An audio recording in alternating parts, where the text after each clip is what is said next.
I'm gonna call up someone here today to share with you 5 suggestions, and this is the practical side of the talk. I want you to lean and listen to me.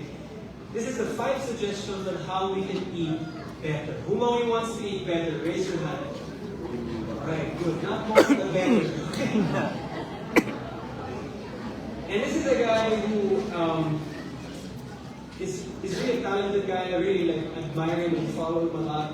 He's a young preacher, and I invited him to come as part of our focus here in the feast to really reach out to the next generation and to bring more young people closer to Christ. He is a youth leader in Feast Bay Area, and he leads worship there as well. He preaches as well from time to time with Brother Oli, with Brother Bo Sanchez. He is an entrepreneur in the food industry, which actually makes this more interesting. And you will be blessed. And I ask you, allow yourself to be challenged and changed by what he's about to say. So please welcome Brother Nico Narvaez. Thank you very much. Good afternoon, Feast of the North. Yay! So thank you for welcoming me. Send ko ng Gcash mamaya may mic sa ito. So Brother Mike already tackled the more theological parts of the talk. So right now we will be tackling the more practical parts of the talk. Are you guys ready? Yes! So here are the 5 practical tips on how to eat better. Number 1, eat real food. So what is real food? Real food is something that your grandfather or your grandmother would easily recognize. For example, chicken is a chicken, right? Egg is an egg. A banana is a banana. But if your food comes in multiple plastic packaging with 82 listed ingredients, and most of the ingredients you can't even pronounce, that is called ultra-processed food. Now, what is the problem with ultra-processed food? The problem with ultra-processed food is that it didn't really come from a tree. It wasn't farmed or raised in a farm. You didn't fish it in the sea or the lake. Ultra-processed food is made in big factories, in laboratories by chemists and scientists mixing hundreds or even thousands of little chemicals just to make the food that you're eating really satisfying. Satisfying, not satiating. Because satiating is different. Satiating makes us feel full. But they actually just modify the food that we're eating to make it just satisfying. So what happens? We eat, and we eat, and we eat. So anyone here has experienced binge eating, right? All of us, right? Chips and junk food. But have you ever binge eaten on hard-boiled eggs? You may eat a lot, but you don't binge eat it because real food actually satiates you, actually makes us full. 2 weeks ago, I had the privilege to go on a trip to Vietnam with my high school friends. And so we went to Hanoi, and for the whole straight 7 days, everything that we ate is Vietnamese food. And the thing is with Vietnamese food is that it's actually generally healthy, right? Like pho. What are the ingredients of pho? Noodles, but not a lot, just enough noodles.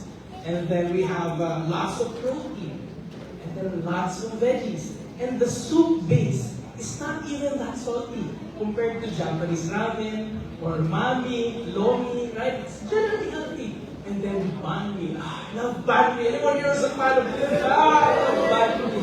Sayang bang kumain mamaya. Freshly baked bread.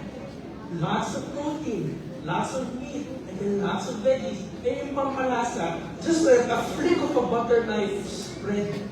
Konti lang. Generally healthy. 7 straight days we were eating Vietnamese food. And then our last night, we decided to eat early dinner at around 4 p.m. Kasi we wanted to cram all the last places that we wanted to go to. And so ikot-ikot kami dyan, 35,000 steps. Ikot-ikot kami sa Hanoi's Old Quarter. And then at around 11 p.m. to 12 a.m., sabi namin, parang ulit ako. Napahagi kasi natin kumain. Tara, hanap tayo. So ikot kami. Pero dahil nga it's already 11 p.m. to 12 a.m., wala nang bukas. Everything was closed. All the restaurants and the street food was already closed. So ito pa kami, sige, hanap na tayo. And then bam! Shining light in front of our faces with 3 magical letters.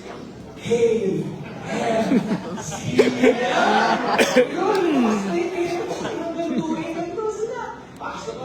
we ordered our food, we ate a lot of food, and then afterward, baba na kami, gusto na kami, lalakad na kami pabalik sa hotel, and then while we were walking around, I looked around my friends, and they all looked like this.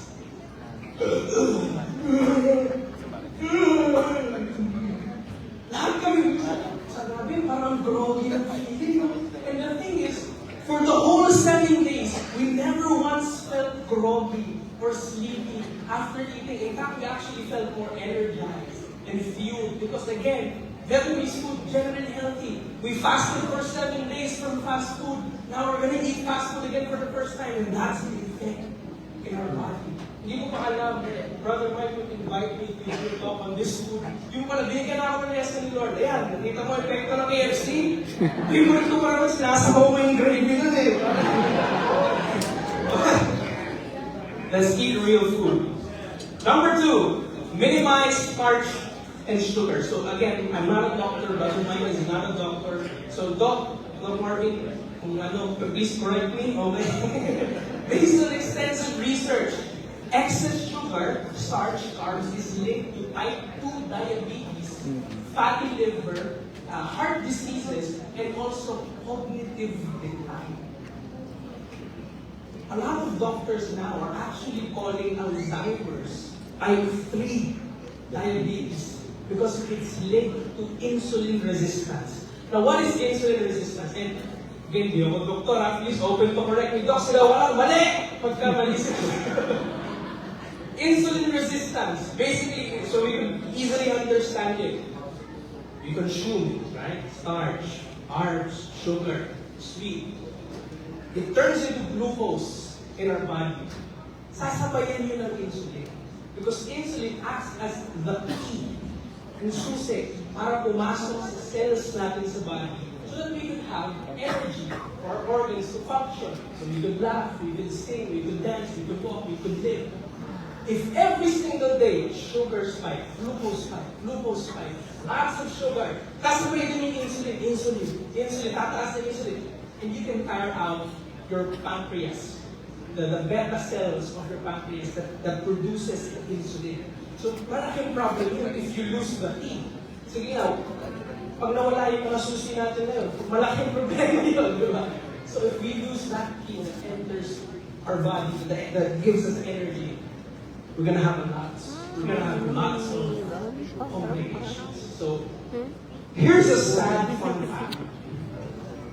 On average, Filipinos consume around 20 teaspoons of sugar every single day.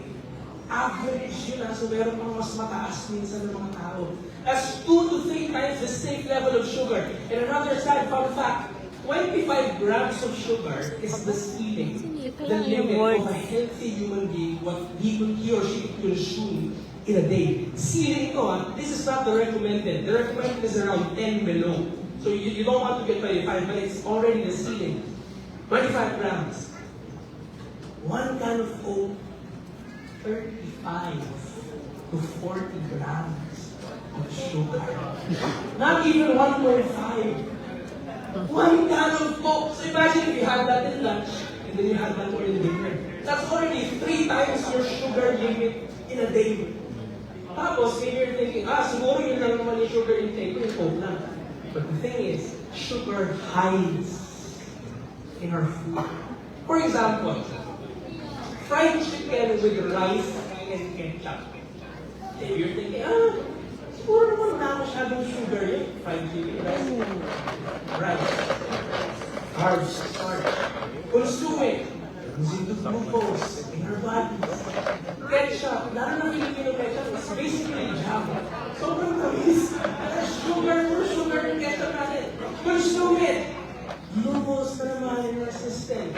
O baka ay, siguro naman yung fried chicken, wala na naman siguro glucose yun, sugar. Yung bread yun, starch, flour. Lalo na kung in-order mo, honey glazed fried chicken. Sugar again. So, high. So, akala mo yung coke lang yung problema mo, but no. Sugar hides in our food. That's why we really need to minimize it. We really need to avoid it. Amen? Okay, yun ako. Okay, yung topic. Forgive your enemies. Sige, amen. Iwasan yung sweets. Bad trip. Amen? Prioritize protein. Number 3. The USDA food pyramid we grew up with has shifted. In the 1992 food pyramid, they recommend 10 to 15 servings of grains at the base and just a little bit of protein and veggies. Now it's reversed in 2026. Now the USDA is recommending only 2 to 4 servings of grains only, and then lots of veggies and protein. Baliktad na. So dapat yung plato, mas marami yung veggies and protein kaysa sa kanin. Eh, Pinoy tayo. Kailangan, hirap, di ba? But we really need to. Alam mo, may kasama ko sa Vietnam ng high school friends. Yung favorite lunch namin dati ng high school, 3 pirasong siomay, 3 kanin. That's a bad example. So, prioritize protein. And also, as we age, our muscles shrink. So it's a domino effect. We don't exercise, we don't consume enough protein, our muscles shrink. So when our muscles shrink, konti na lang din yung mag-absorb ng glucose mo for energy. So tataas na naman yung sugar, tama naman ba ito? So, let's avoid sugar. Again, amen? Amen. Prioritize protein. Number 4, take supplements to fill the gaps. Now, again, I'm not going to prescribe you. Okay, this is not a prescription. I'm not telling you to go out and buy these things. You need to consult a doctor first, and also do some tests in your body to see what you're lacking. Because in modern times, the food that we're eating doesn't actually give enough vitamins and minerals to actually sustain a healthy human being. For me personally, I just want to talk about myself. I try to drink Immune Pro every single day. It has zinc and vitamin C, and also magnesium glycinate. I noticed that during at night, when I drink magnesium glycinate, when I wake up, my shoulders and my back muscle doesn't hurt anymore when I wake up. But again, I'm not asking you, magnesium glycinate, no. Please do your own research, consult a doctor most importantly, and also do some tests. Kasi mamaya dyan, inom ng ganitong vitamin, hindi naman pala yung kulang ko. We need to focus on something else. So, fill the gaps. Take supplements. Number 5, rest your spiritual life through fasting. So, Brother Mike already mentioned this, that yung anane fish, the fish is the same word that they use for throat, it's the same word that they use for soul. So it's really important that, fasting is not just a diet, it's a declaration that our cravings are not in charge of our life. You are telling your body, you are not the boss, God is. You are telling your body, milk tea is not the boss, God is. You are telling your body, sinandong yung binurado, jasmine is not the boss, God is. Amen? I'm speaking to myself. I love rice so much. Fasting reveals what truly sustains us. It exposes our idols. That when we take away the food that we love and we feel irritable and anxious, then maybe our source of peace and rest is food, not God. Guilty.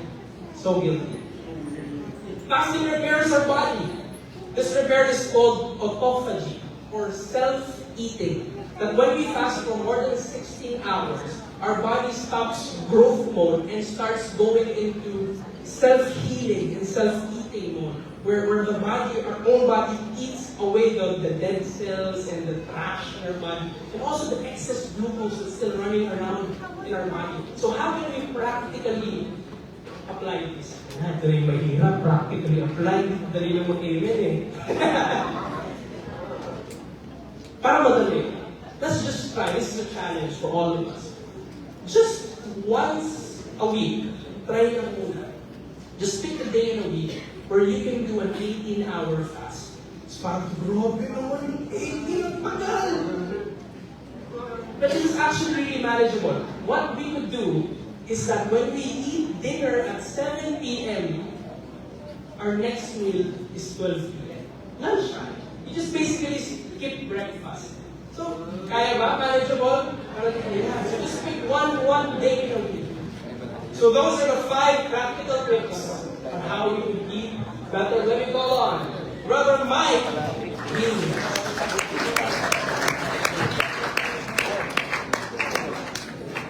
Amen. Can we give a big hand to Brother Nico? Thank you so much. That was great. You know, somebody told me once na pwede ko kami magkapatid. And when I heard that, I was the one who swore. Kasi napakagaling niya, napaka-pogi, napakabata pa, eh ang matanda na. So praise God. Hallelujah. So, tatay na rin. So, with all this talk on food, some of you, those of you who are new, probably are thinking, why are we talking about food in church? Well, it is our belief here in the feast that God cares for every single area of your life. Not just your soul, He cares for your money, for your body, for your relationship, for your family. Amen? Amen. Praise God. And with all of this talk on food, na imagine ko na pag lunch nyo mamaya, mag-aasara na kayo, you'll call out each other. We can invite you all to stand and we'll end this message.